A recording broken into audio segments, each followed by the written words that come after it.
Kedai ni memang senyap sebab orang tak cakap kan, kami je yang bising. Tapi diorang senyum, dia kata tanya okey tak, dia tu buat macam ni, okey tak? Oh, kami pun okey. Yang penting ialah compassion ya. Apakah tujuan saya itu? Kenapa kita buka DIB inilah? Deaf in business, support orang yang pekak, bukan saja deaf, autistic, musician yang buta ya. Bagi penduduk Pagalongan, lubuk Pinahas ini adalah lubuk kepada ikan selarung yang tidak boleh diperolehi di mana-mana sungai di Malaysia.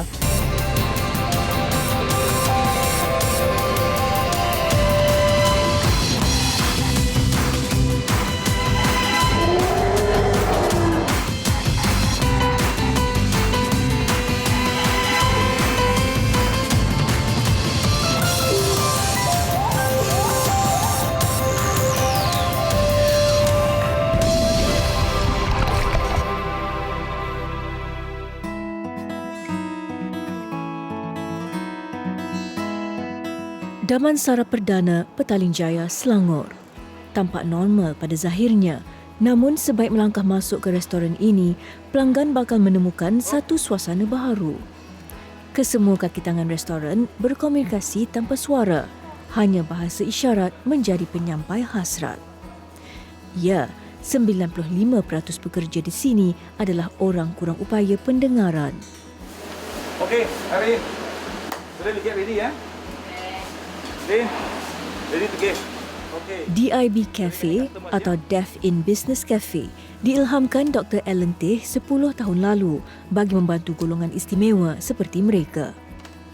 Konsep itu adalah social enterprise. So pada tahun 2010 tu memang social enterprise tu baru saja launching ya. Kita buat satu bisnes di mana kita raup untung juga, tapi juga kita cubalah bantu orang yang kurang upaya projek itu ya. So itulah memang konsep DIB lah.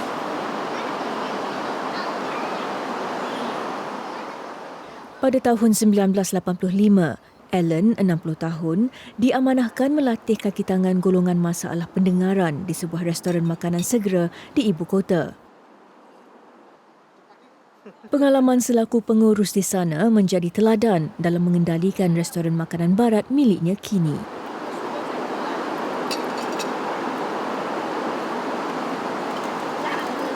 Saya rasa ambil masa mungkin 1 bulan, 2 bulan gitu. Tak susah sebab kalau majoriti semua orang pekak OKU dan kamu saja satu yang boleh cakap, so terpaksa kamu kena belajarlah. Ya. Saya kena rujuklah. Atau saya tanya orang pekak tu, macam mana isyarat itulah. So dia akan ajar saya. Ada kala pun dia ajar saya salah. Dia ajar saya tu bahasa isyarat pasar pula, ya. So saya kena ujuk kamus tu, oh tidak, you salah, ini yang betul macam itulah. So saya pula yang ajar mereka.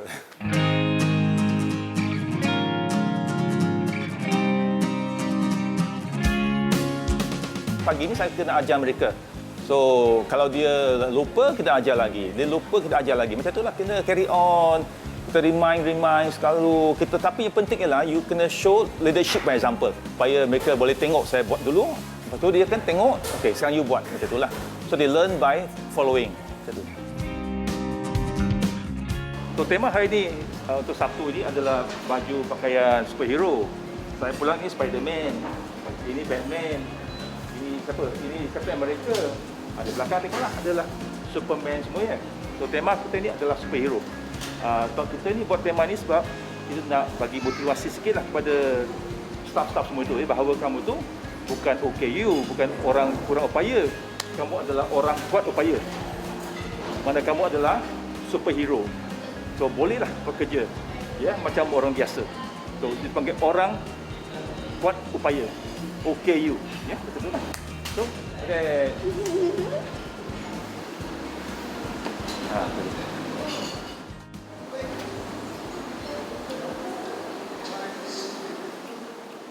Enam hari seminggu, DIB Cafe dikendalikan 10 kaki tangan. Irene Justin, sumandak dari Sabah, tidak mengalami masalah pendengaran. Sedikit pun tidak nampak kekok menguasai bahasa isyarat untuk berkomunikasi dengan rakan sekerja.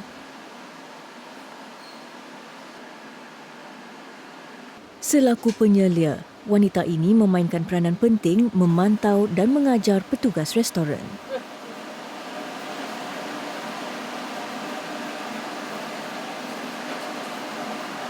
Bila bos kata saya boleh kerja sini full time, then saya start belajar bahasa isyarat dari diorang lah. First tu saya belajar ABC diorang dulu. ABC tu ambil masa dalam 2 minggu lah untuk betul-betul fasih semua. Lepas tu pelan-pelan belajar diorang punya short form lah, macam bahasa language seharian diorang. Just simple, selamat pagi, good evening, tengah hari, selamat malam, macam tu.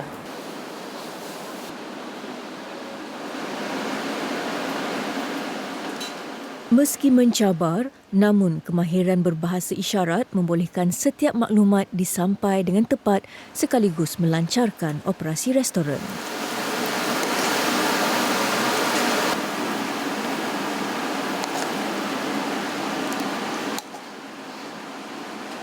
Kefasihan saya dalam berbahasa isyarat mungkin 75%. Saya kerja 6 tahun tapi masih lagi banyak kena belajar. It means ada benda yang saya selalu lupa. Even though hari-hari saya guna benda tu, then mungkin kadang-kadang saya tertukar. Contohnya, ini keep, simpan. Ini pinjam. Simpan, pinjam. So, kalau ada benda saya nak suruh simpan, saya kata, simpan. Lepas tu dia kata, pinjam, bukan saya punya, dia kata. So, actually saya nak suruh dia simpan. Diberi peluang bekerja oleh Dr. Allen di DIB umpama suatu rahmat kepada insan seperti Nik Nur Hidayah Ahmad Syahmimi. 2022 memasuki tahun keempat, wanita 35 tahun ini mencari rezeki di sini.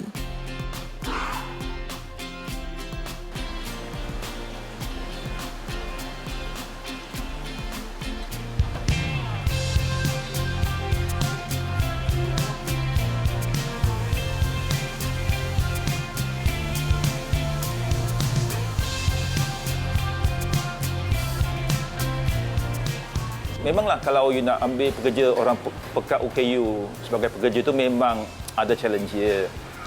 Dan ramai juga syarikat yang takut nak ambil. First thing in the mind, dia ada satu persepsi negatif dah. Bahawa mereka tak boleh communicate. Macam mana my staff nak communicate dengan mereka? Macam mana nak buat kerja? Itulah.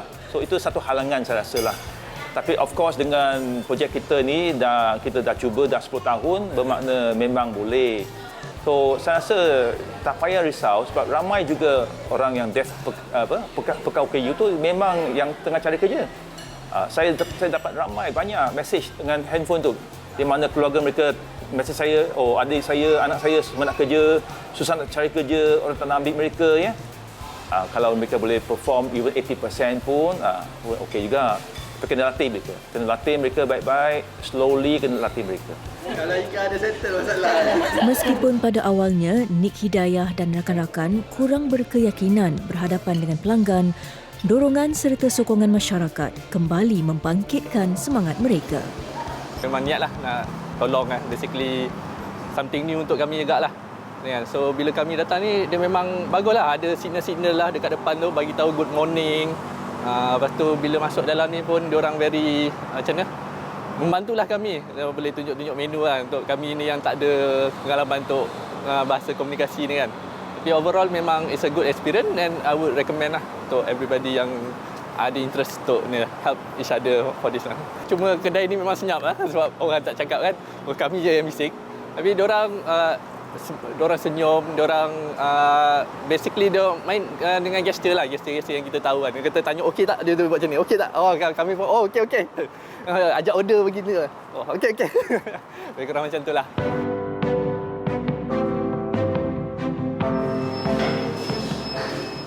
Satu dekad berlalu, satu kesyukuran bagi Dr. Allen apabila DIB Cafe masih mampu berdiri. Pastinya kecekalan kaki tangan bersama-sama memajukan restoran merupakan faktor utama. Saya rasa yang penting ialah saya mesti ada satu orang kata apa dia panggil compassion ya. Compassion lah. Yang penting ialah kalau tidak, saya rasa saya pun tak boleh carry on. Makna bila saya mula projek ini, apakah tujuan saya tu? Saya mesti ingatlah, I cannot forget the tujuan, ya, the vision and the mission kita ni. Kenapa kita buka DIB inilah, Deaf in Business. Makna kita support orang yang pekak, ya. Tapi bukan saja deaf, kita juga ambil orang yang autistik, kita support musician yang blind, yang buta, ya. Itu makna bukan saja DIB Deaf in Business, tapi dah boleh tukarkan pada disabled in business.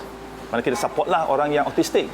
Yang saya pun okey juga kalau ada yang dalam kursi roda tu, wheelchair tu yang nak jadi barista, kita boleh juga latih mereka. Bagi orang kurang upaya ni, kita kena bagi dia orang peluang sama rata dengan orang yang biasa. Jangan ada diskriminasi sebab mereka pun boleh buat kerja sama macam orang biasa.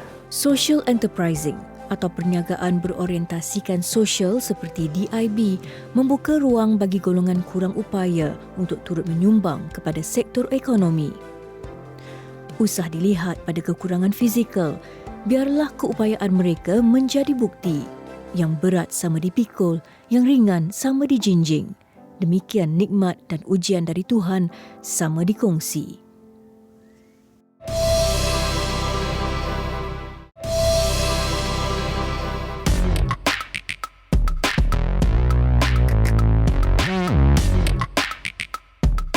Deaf in Business Cafe atau singkatannya DIB di Damansara Perdana Petaling Jaya Selangor bukan sahaja unik dengan kriteria kaki tangan berstatus orang kurang upaya OKU pendengaran. Konsep kafe di dalam taman turut mencuri tumpuan pelanggan. Meski sibuk mengendalikan perniagaan, selaku pemilik kafe, Dr. Alan Teh tidak alpa untuk meluangkan masa menjaga tumbuhan yang terdapat di premisnya. Kita boleh jadikan ini DIB sebagai DIB Swag Cafe. Swag bermakna SWAG, mana swap and gifting. Kita start program ini bulan Disember. Ya, so ada sekarang banyak customer datang sini, dia bawa pelan-pelan mereka, dia dema kepada kafe kita. So ada pula yang customer datang, dia makan dengan resit RM10 yang ke atas, dia akan dapat adopt lah satu pelan. Ya, kalau dia nak ambil satu lagi, dia bagilah dema RM5 setiap pot. Evangeline Lim Swee Meng, mesra dipanggil Eva, individu penting yang mencetuskan konsep ini. Tujuannya hanya satu, membantu kelangsungan perniagaan kecil ini memandangkan banyak yang tidak mampu bertahan akibat pandemik yang melanda dunia. Dikenali sebagai Lady of Leisure oleh komuniti pencinta pokok, DIB menjadi premis ketiga yang berkolaborasi di dalam projek sosialnya Adopt and Plant. Keunikan konsep dengan inisiatif ini ialah jenis pokoknya akan sangat luas kerana orang yang menyumbang pokok itu ialah orang ramai, siapa-siapa saja. Saya mungkin suka pokok kaktus, lagi satu orang mungkin suka hibiscus, lagi satu orang mungkin suka orchid, lagi satu maybe suka jenis makan-makan. So dia punya jenis tumbuh-tumbuhan pokok memang sangat mix, sangat-sangat luas, sangat berlainan, tiap-tiap hari tukar-tukar. Itu sebabnya dalam satu minggu dia ada beberapa loyal customer datang 3-4 kali, 5 kali dalam satu minggu. Tiap-tiap kali pun dia akan makan dengan dia akan adopt plant. Minat mendalam terhadap tumbuh-tumbuhan terinspirasi daripada mendiang neneknya. 8 tahun berkecimpung di dalam perkebunan memberi inspirasi kepada Eva untuk menghias balkoninya dengan lebih 20 jenis pokok berwarna-warni. Macam you boleh nampak kat saya punya balkoni kecil ni, semua collection saya. Lepas saya siram, saya potong-potong. Lepas tu saya tanam lagi satu pasu baru. Macam pokok ini pun saya tanam. Bolehlah saya bawa pergi DIB. And then dengan 2 lagi pasu pokok, total 3 pokok, saya dapat satu free latte. So saya pun rasa best juga. Tapi yang lagi best ialah saya pun dapat memberi sumbangan kepada komuniti, orang ramai.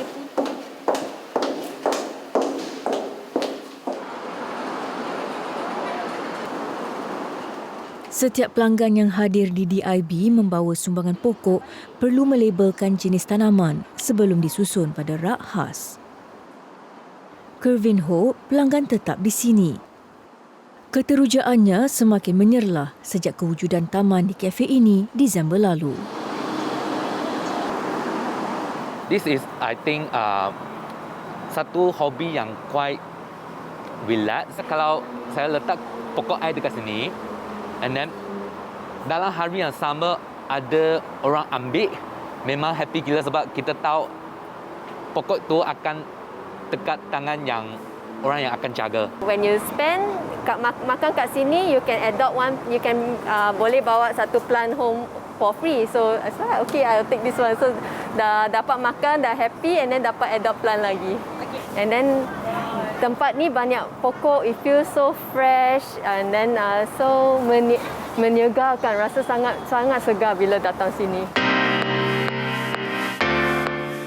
In fact, projek EVA dengan kita tu memang impactful lah, memang bagus ya.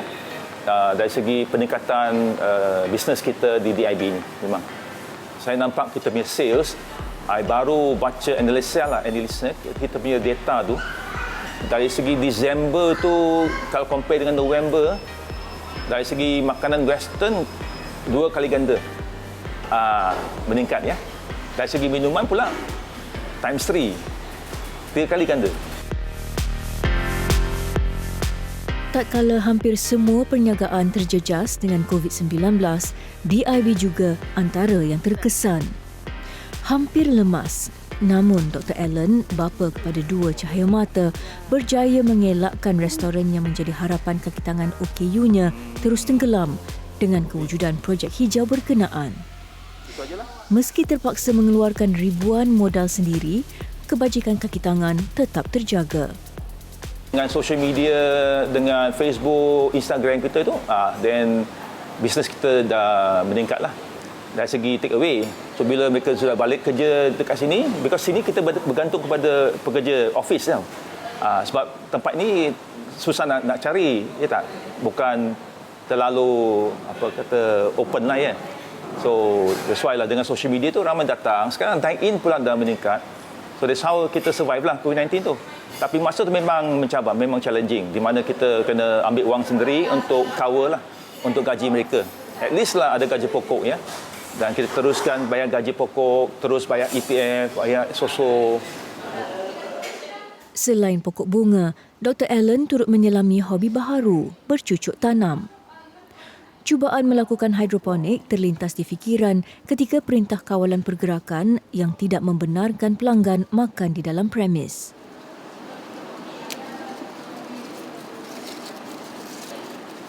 Untuk hidroponik tu kita mula maybe pertengahan tahun lepas ya, bila kita lockdown ya, tak ada yang nak buat. So itu macam satu projek yang kita boleh buat lah. Satu sebagai hobi, satu lagi untuk supaya kita boleh membekal lah itu sayur-sayuran kepada dapur kita. Sekarang kita tanam sayur lettuce, salad, sweet basil lah, semua akan dimasuk ke dalam dapur untuk masakan lah. So makna kita boleh memberi sayur-sayur yang pesticide free pada pelanggan kita lah. Tapi tak cukup pun, kita kena beli lagi di luar, tapi at least lah ada mungkin boleh supply setengah daripada keperluan kita di dapur ni. Saya pun buatlah I punya research ya dah, Google tengok cara hidroponik itu. Tapi memanglah kos saya rasa 1,500 tak banyak, tapi memanglah banyak mistake lah yang saya buat sampai saya boleh improve lah cara saya buat hidroponik. So sampai sekarang I rasa okay. I'm quite happy dengan result tu ya. Tengok tu statue sayur semua dah besar, kita boleh harvest ya. Baik, bagus sekali lah. Projek sosial, inisiatif yang cukup bermakna kepada insan-insan tertentu. Adopt and plant, seiring kita jaga kita dengan cara tersendiri. Impaknya sangat besar, tidak sahaja kepada DIB, malah dalam melestarikan alam sekitar.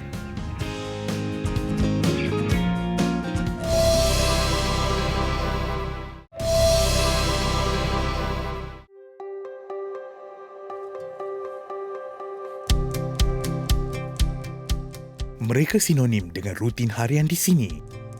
Sungai adalah laluan utama penduduknya. Perahu, motor sangkut serta kenderaan pacuan 4 roda menjadi pengangkutan utama darat dan sungai di kawasan pedalaman daerah kecil Pagalungan. 99% penduduk di sini terdiri daripada suku kaum Murut dan selebihnya adalah etnik lain. Dan di sini kita masih lagi terdapat banyak flora dan fauna yang belum lagi dikacau oleh pencerobohan daripada pembangunan moden. Di sini kita ada macam ikan salarong yang unik, kita masih ada payau, rusa dan sebagainya, sang kancil yang berada di dalam hutan kita.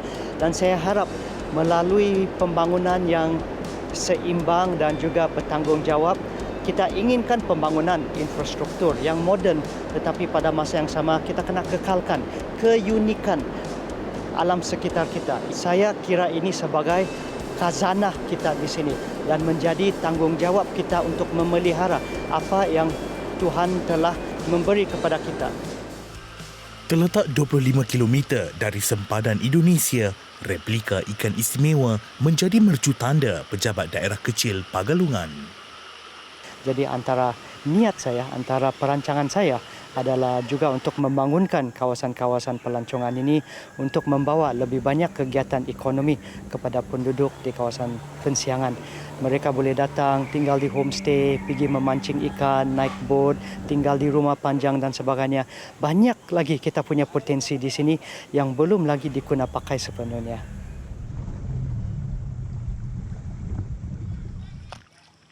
Berusia 39 tahun, Andy Astin melakukan pelbagai pekerjaan bagi menyara isteri dan 3 orang anaknya. Terdapat 99 buah kampung di sekitar daerah kecil Pagalungan. Andy antara yang mengenali masyarakat tempatan dan lubuk Salarong. Daerah kecil Pagalungan terbahagi kepada 2 mukim iaitu Pagalungan dan mukim Pensiangan. Sebahagian besar penduduk di sini bekerja sebagai petani, nelayan sungai, berniaga secara kecil-kecilan, juga anggota perkhidmatan awam.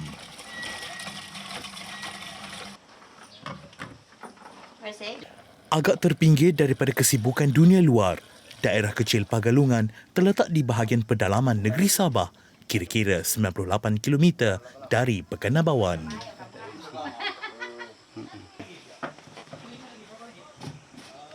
Dengan populasi hampir 8,000 penduduk, kebanyakan masyarakat di daerah kecil ini menghuni penempatan di tebing sungai. Suatu ketika dahulu, ia hanya sebuah perkampungan terpencil yang wujud pada tahun 1950 oleh 2 penduduk tempatan, iaitu Oti Angasap Biagan dari Kampung Bantul dan Keki Antugi Andual, anak jati Kampung Kakutar, Sumatalun.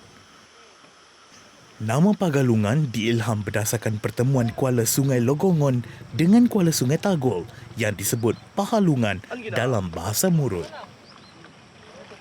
Hujan lebat semalaman menyebabkan aliran air deras di kuala sungai yang menjadi titik pertemuan antara perbatasan Malaysia-Indonesia.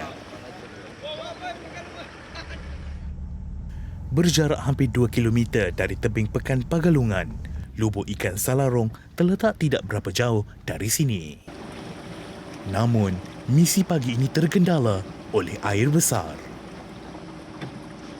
Fenomena air pasang di pekan yang turut dilengkapi pusat imigresen ini adalah lumrah bagi penduduknya.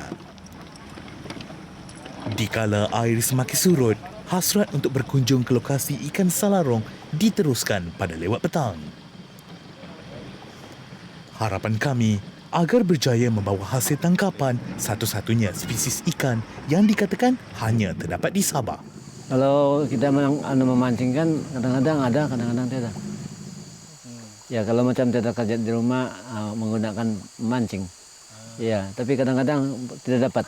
Dalam satu hari itu tidak dapat. Kalau macam memancing ada kalau pukul 5 petang begitulah. Kalau macam puas memancing pulanglah.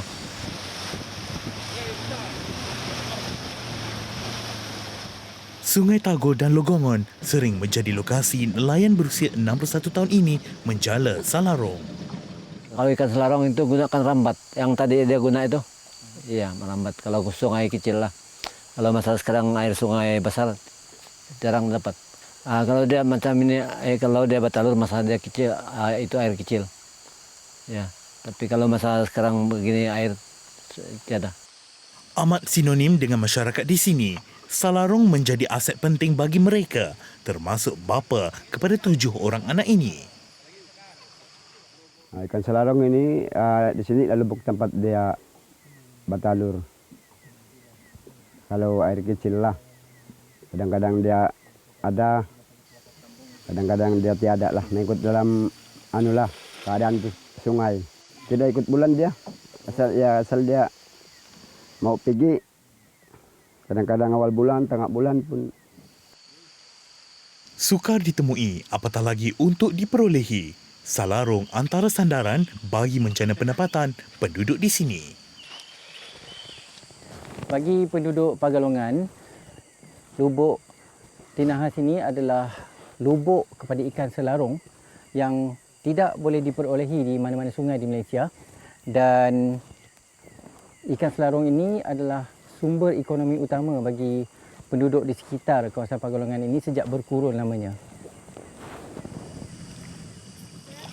Dominasi salarung telah mendorong pihak Jabatan Perikanan Sabah memperkenalkan sistem tagal untuk memelihara kewujudannya di pedalaman ini. Ya, kalau kerajaan bantu kami kasih naik taraf dalam buat pelancongan, boleh juga. Ya, bagus. Orang luar negara pergi melangsung tengok-tengok orang yang tangkap itu ikan selarung lah. Ya, boleh menambahkan pendapatan kami lah, pendapatan masyarakat kampung Cigatal lah. Sistem tagal adalah kaedah pengurusan biosfera di Sabah. Juga dikenali sebagai bombon, ia bermaksud jangan dalam bahasa Kadasan Dusun. Kalau dia ada di lubuk ini, kami balik panggil kawan lah. Sampai 20 perahu pergi merambat. 1 kilo RM30. Saya suruh timbang itu. Terima kasih. Kalau kami jual, selalu orang ambil dalam 1 kilo itu RM30. Ya, jadi itu ikan selarung kadang-kadang sampai 18 kilo, 20 kilo. Ya, ada orang sanggup juga balik. Boleh dapat. Boleh dapat 20 lebih lagi kalau dia banyak lah. Bagi penawari alim, bapa berusia 62 tahun ini mengakui sistem tagal berjaya sebagai produk pelancongan yang menyumbang kepada pengurusan persekitaran lebih cekap, pembangunan sosial komuniti serta ekonomi mereka. Turut dikenali sebagai patin muncung, mirip ikan patin di Sungai Pahang, salarung mempunyai tulang yang sedikit. Biarpun tangkapan hari ini kurang memuaskan, namun cukup untuk mereka. Oke, biasanya saya masak ikan selarung. Kadang-kadang kami rebus sama goreng kering. Saya punya itu mantuakan, dia suka yang kena rebus. Kalau macam anak-anak saya, dorang suka yang kena goreng kering itu. Turut memakan andunggu, buah tempatan sebagai umpan memancing, salarung digemari kerana keenakan isinya.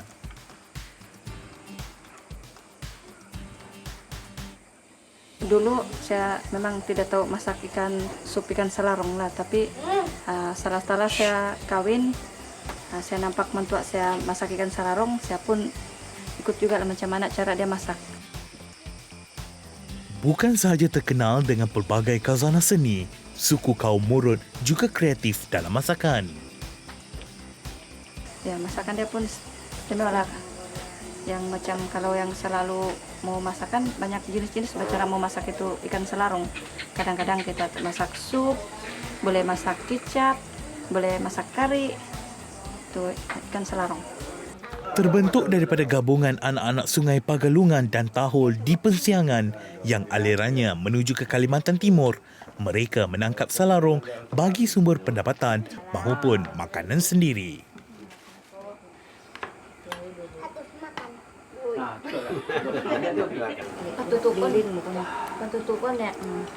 Nasi ikan dia manis dan sup dia pun rasa macam segar.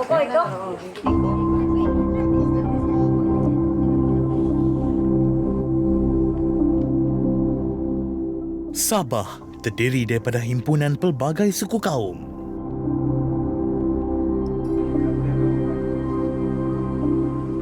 Mereka yang berkunjung ke negeri di bawah bayu ini bukan sahaja berpeluang melihat kepelbagaian flora dan faunanya, malah merasai beraneka jenis keunikan masakan yang hanya terdapat di Borneo.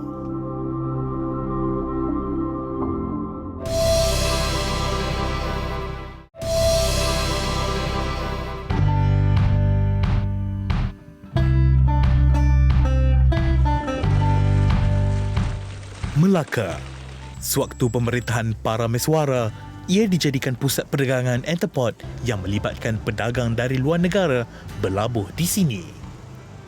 Antara hasil dagangan pada ketika itu adalah rempah ratus.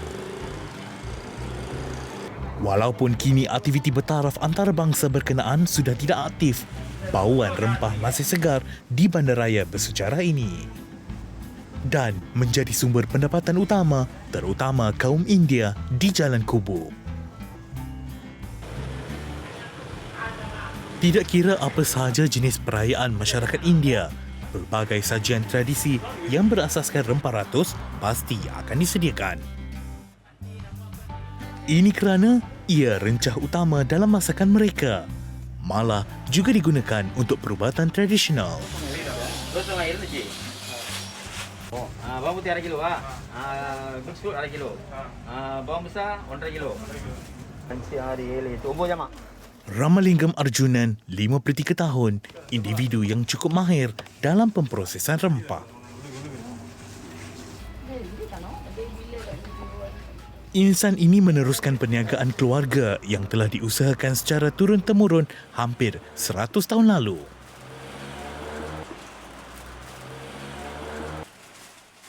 Lebih mesra disapa sebagai Ramu. Dia masih menggunakan mesin pengisar tradisional berusia 40 tahun. Sungguh pun kini, banyak teknologi baharu digunakan dalam pemprosesan rempah. Namun, Ramu lebih berpuas hati dengan hasil bahan kisaran daripada mesin ini. Kalau nak cakap special, masing-masing ada resepi dia. So yang resepi ni ayah saya yang bagi saya. Ayah saya dengan mak saya yang bagi. So saya ikut resepi tu, saya upgrade lagi resepi saya. Lagi satu, saya tak ada macam kilang-kilang lain. Kita tak nak sebut nama dia lah. Kilang-kilang lain dia buat packing semua kan. Saya memang tak ada buat packing macam tu. Saya buat rempah kari saya, biar orang datang cari rempah kari saya. Saya nak macam tu.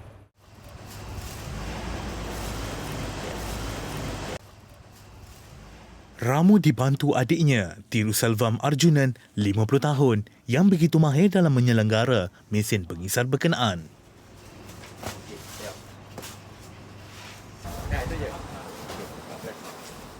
Adakala dua beradik ini tidak menang tangan, melayan tempahan daripada pelanggan tetap mereka.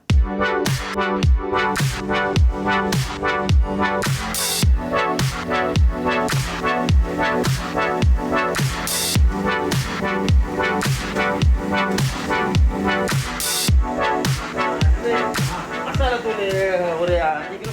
Masalah orang ni kilo masalah lagi no. Ni bodoh baru.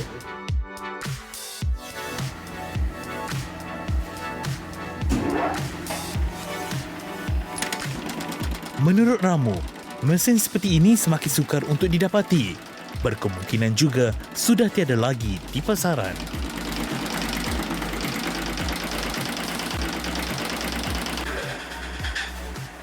Hasil rempah yang diperolehi juga berbeza berbanding menggunakan mesin yang moden. Setiap rempah ada kaedah tersendiri bagi mendapatkan hasil yang terbaik.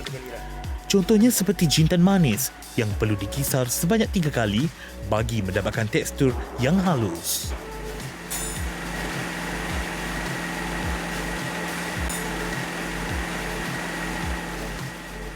Jadi, tidak hairanlah premis Ramu menjadi buruan ramai dari dalam dan luar negara. Ditambah pula dengan ramuan tersendiri yang diwarisi daripada keluarga seabad lalu.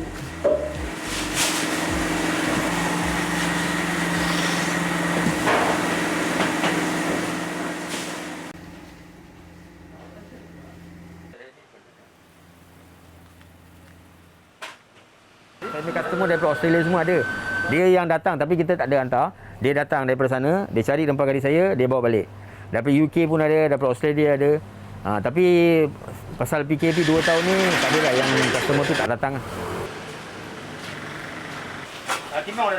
Biarpun pandemik menjadi satu tamparan hebat buat Ramus keluarga, dia tetap teguh meneruskan legasi ini. Ketumbar 3. Harapan saya kita sihatlah semua. Semua sihat, kita dapat boleh buat menjaga baik-baik. Dan dia bukan berseorangan. Anaknya juga turut mewarisi air tangan dalam mengadun rempah istimewa keluarga mereka.